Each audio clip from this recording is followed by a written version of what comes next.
بسم اللہ الرحمن الرحیم سبحان الذی اسری بعبدہ لیلا من المسجد الحرام الی المسجد الاقصی الذی بارکنا حولہ لنریہ من آیاتنا انہ هو السمیع البصیر۔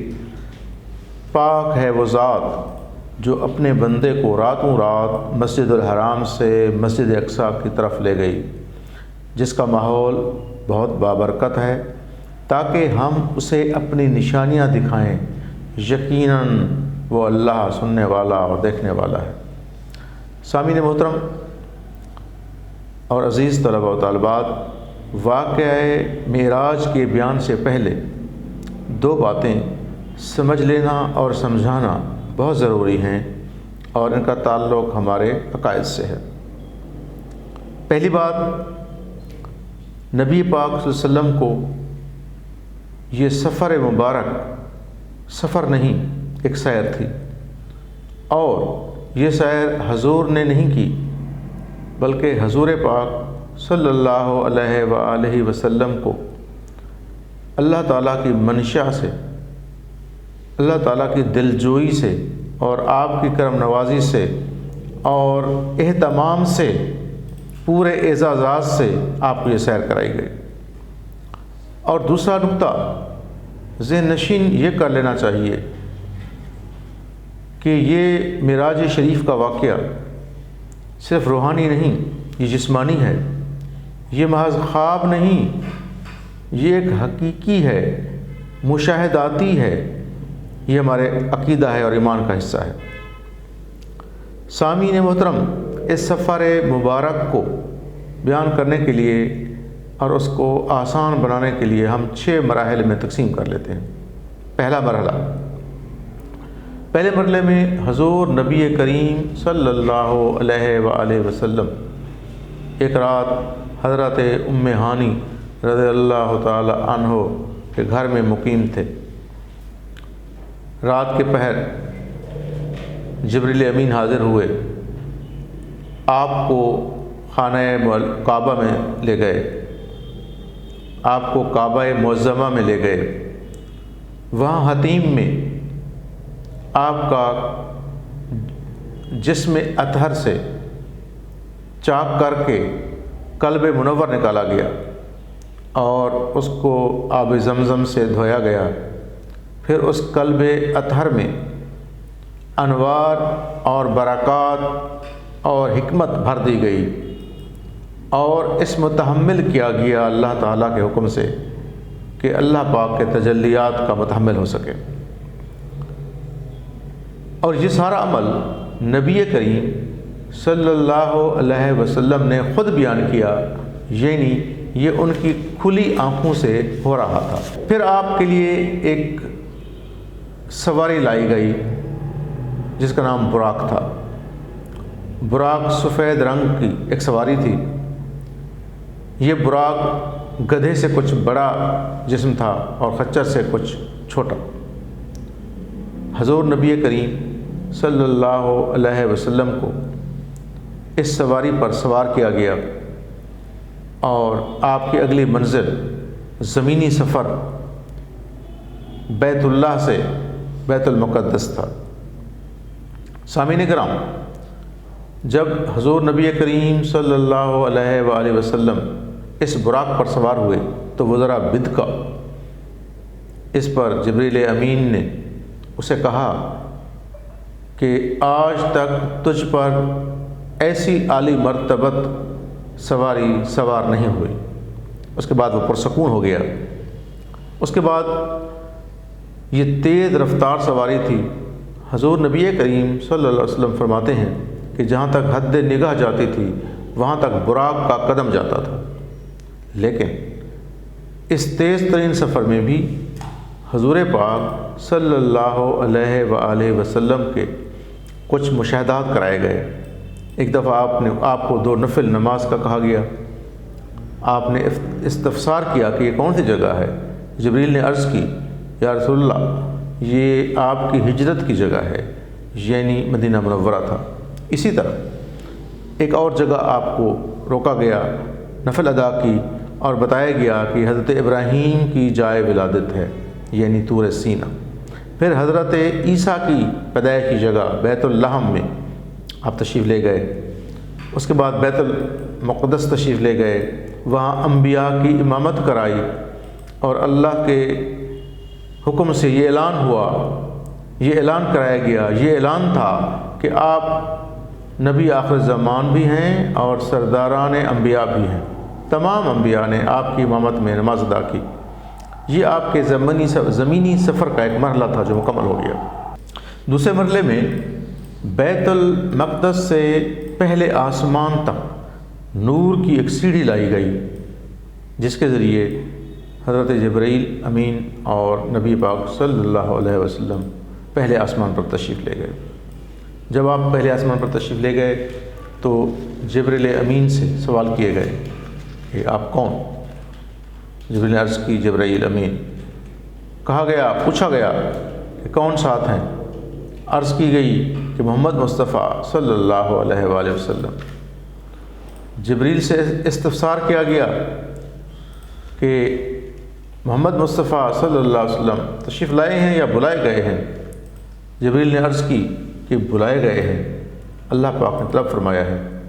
تب پہلے آسمان کا در وا ہوا اور وہاں پر نبی کریم صلی اللہ علیہ وسلم کی حضرت آدم سے ملاقات ہوئی۔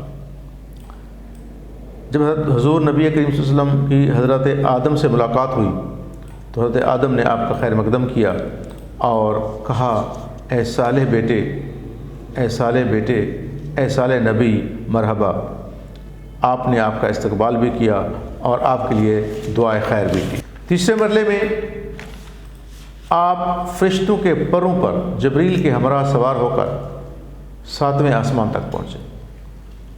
درمیان میں جب آپ دوسرے آسمان تک پہنچے تب بھی یہی سوال و جواب کیے گئے، اور دوسرے آسمان میں آپ کی ملاقات حضرت عیسیٰ اور حضرت یحییٰ سے ہوئی۔ ان دو انبیاء نے بھی اپنے بھائی کا خیر مقدم کیا اور صالح نبی کہا اور مرحبا کہا اور آپ کے لیے دعا خیر کی۔ پھر اسی ترتیب سے تیسرے آسمان میں حضرت یوسف علیہ السلام سے ملاقات ہوئی، انہوں نے بھی اس طرح نیک کلمات سے آپ کا خیر مقدم کیا۔ پھر چوتھے آسمان پر حضرت ادریس علیہ السلام سے ملاقات ہوئی، آپ نے بھی آپ کا استقبال کیا۔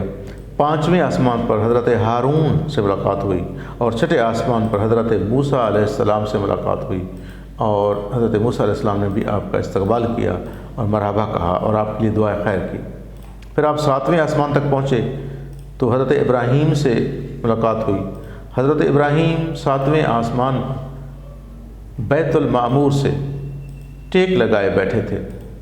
بیت معمور وہ جگہ ہے جہاں 70,000 فرشتے روزانہ داخل ہوتے ہیں اور پھر کبھی ان کی باری وہاں جانے کی نہیں آتی۔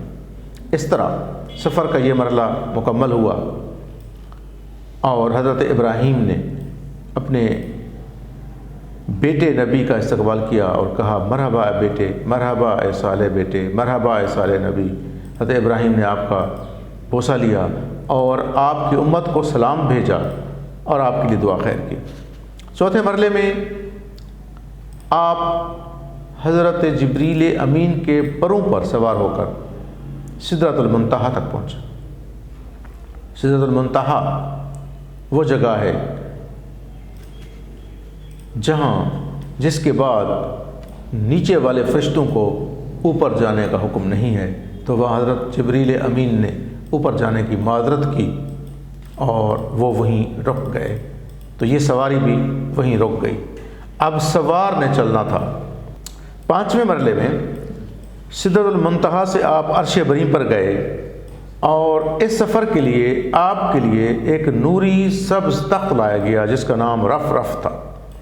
آپ اسی پر سوار ہو کر عرش معلیٰ پر گئے، اور اس نوری تخت رف رف کی جو رفتار تھی یہ بہت سریع رفتار تھا، اور پہلے مراحل کے تمام سواریوں کی رفتار سے اس کی رفتار زیادہ تھی، لیکن اس رف رف کی رفتار کی بھی ایک مرحلے پر آ کر بس ہو گئی، انتہا ہو گئی، اور یوں 5واں مرحلہ مکمل ہو گیا۔ نبی پاک صلی اللہ علیہ وسلم کے اس سفر مبارک کا 6واں مرحلہ شروع ہوتا ہے، خاص مرحلہ ہے۔ وہاں پر کوئی سواری نہیں ہے، اللہ کا عرش بری ہے، اور آواز آئی ادن منی یا احمد، احمد کیوں رک گئے، احمد آگے بڑھو۔ نبی کریم صلی اللہ علیہ وسلم روب و جلال اور اللہ کی ہیبت کی کیفیت میں تھے۔ پھر آواز آئی محمد قدم بڑھاؤ، قدم اٹھاؤ، اور یہ آواز 70,000 مرتبہ آئی، اور نبی پاک صلی اللہ علیہ وآلہ وسلم نے 70,000 دفعہ یہ قدم بڑھائے۔ اور اب جو یہ قدم تھا، اس کی جو رفتار تھی وہ پچھلے تمام مراحل کی رفتار سے زیادہ تھی۔ وہ کیوں زیادہ تھی؟ کہ یہ نبوت کی رفتار تھی۔ تو حضور کے اس قدمین شریف اور بڑھانے پر ایک اور مرحلہ آیا، پھر 70,000 نوری پردے ہٹے اور طالب و مطلوب کی ملاقات ہوئی۔ اللہ تبارک و تعالیٰ نے اس قرب کو خود بھی بیان کیا ہے۔ کس طرح بیان کیا ہے؟ کہ اتنا قریب جیسے 2 کمانیں ملتی ہیں، بلکہ اس سے بھی زیادہ۔ حضور نبی کریم صلی اللہ علیہ وسلم کو جو انوار و تجلیات نصیب ہوئیں، جو فیض و برکات حاصل ہوئیں، وہ ہم سے ماوراء ہیں، مگر ہمارے لیے بھی وہاں سے اس قرب کے ماحول میں ہمارے لیے بھی ایک انعام آیا، ایک تحفہ لائے نبی پاک صلی اللہ علیہ وسلم اللہ تعالیٰ کی طرف سے۔ وہ 50 نمازوں کا تحفہ تھا، جسے تخفیف کر کے 5 نمازوں میں بدل دیا گیا۔ اور یہ تحفہ اس وقت کا تحفہ ہے جب نبی پاک صلی اللہ علیہ وسلم اور اللہ کے درمیان قرب کی ملاقات تھی، اور اتنا قرب کہ بعد میں کہا گیا کہ اس سے بھی زیادہ، جس کا ہم تصور نہیں کر سکتے۔ سامعین کرام، واقعہ معراج کی طوالت کے باعث یہ بیان پارٹ 1 ہے، اور پارٹ 2 میں بیان ہوگا نبی پاک صلی اللہ علیہ وسلم کے مشاہدات کا، کہ آپ نے جنت اور دوزخ کا نظارہ کیا، آپ نے بہت سارے مشاہدات کیے، پھر آپ واپس زمین پر تشریف لائے، اور جب واپس تشریف لائے تو ابھی ایک لمحہ بھی نہیں گزرا تھا زمین پر، اور جب تشریف لائے اور لوگوں سے اس کا ذکر کیا، اہل مکہ نے تکذیب کی، اور حضرت ابوبکر صدیق رضی اللہ تعالی عنہ نے تصدیق کی۔ اس طرح کے بہت سارے واقعات پارٹ 2 میں انشاءاللہ بیان ہوں گے۔ اللہ حافظ۔